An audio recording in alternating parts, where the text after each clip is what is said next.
Bonjour, bonjour.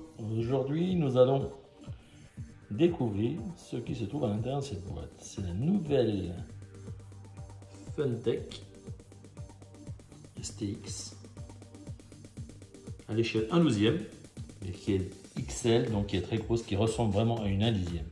Donc on va ouvrir la boîte et puis voir ce qui s'y trouve, peut-être faire un petit essai. Vraiment, on découvre déjà l'intérieur.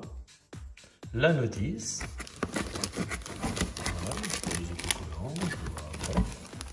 Allez, on continue. Boîte. Elle est bien sympa cette petite voiture. Des belles jantes, des beaux pneus, bien souple. Une belle taille. Je la trouve assez impressionnante pour une 1/12e. Donc comme je vous disais, c'est plus une 1/10e.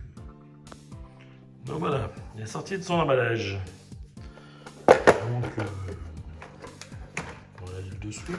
Voilà, il y a un châssis coque qui est fermé. Des triangles solides. Des roulettes de stand. Pour éviter le wheeling. Bon, on va ouvrir la carrosserie. Je découvre tout ça en même temps que vous.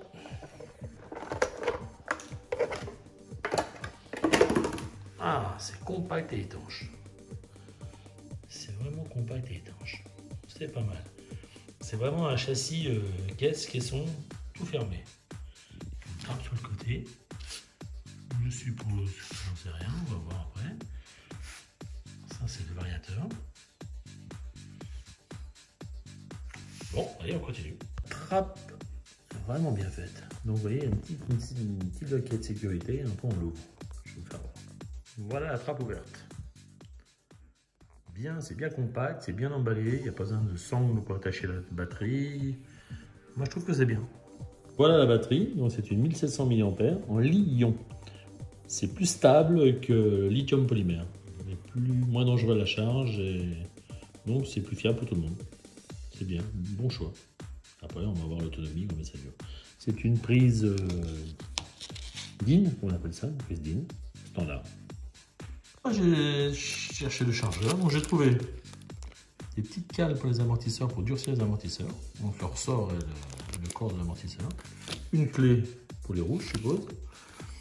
Et le chargeur, c'est un chargeur qui va prendre par la prise d'équilibrage avec une prise USB murale. Voilà. Donc on va la charger par cette petite prise là, prise d'équilibrage, qui correspond à tous les éléments qu'il y a dans la batterie.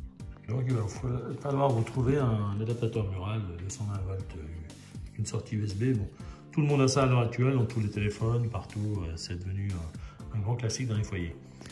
Donc il suffira de connecter la prise USB là et de mettre la batterie. On va le faire ensemble. Donc voilà ensemble. Donc j'ai connecté.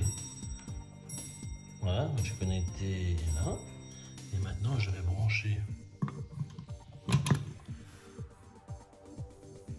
Bon, je vais brancher dans l'autre sens pour voir ce qui se passe.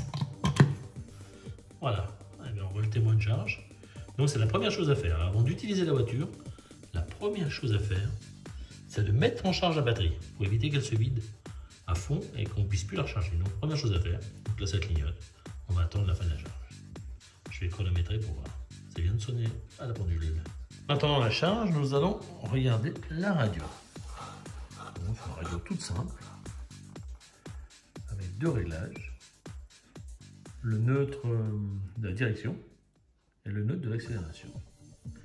Et je vois qu'il y a deux modes de vitesse, un H, donc vitesse rapide, height, et un L, low. Je suppose qu'on choisit pour les enfants un mode plus simple.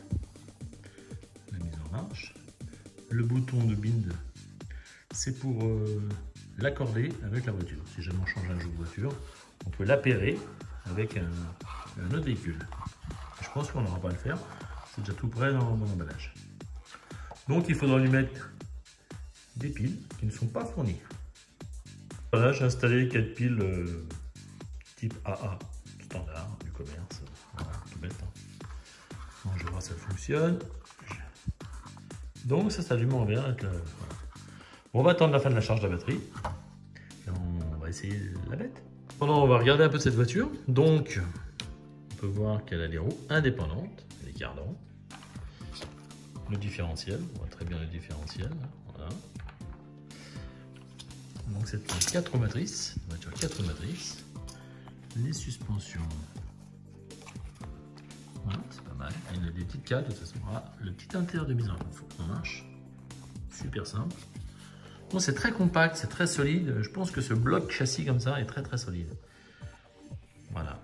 J'ai vu qu'on pouvait lui ajouter en option des LED pour faire de l'éclairage. Vous voyez, il y a déjà des emplacements comme des phares. Donc, ça va être sympa pour les enfants. Donc les cardans à l'avant. On entend bien le cerveau.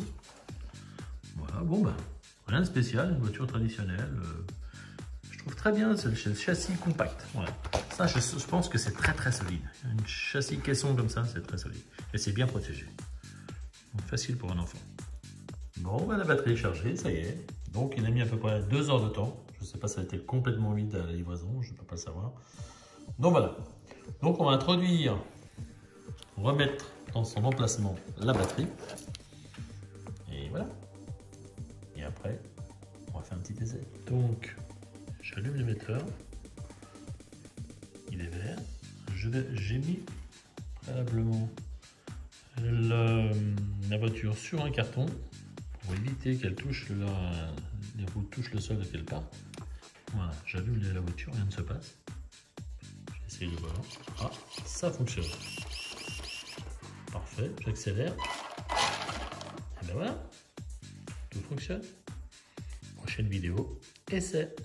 Donc voilà, donc la prochaine vidéo, un peu qui sera indépendante, on fera un petit essai en extérieur.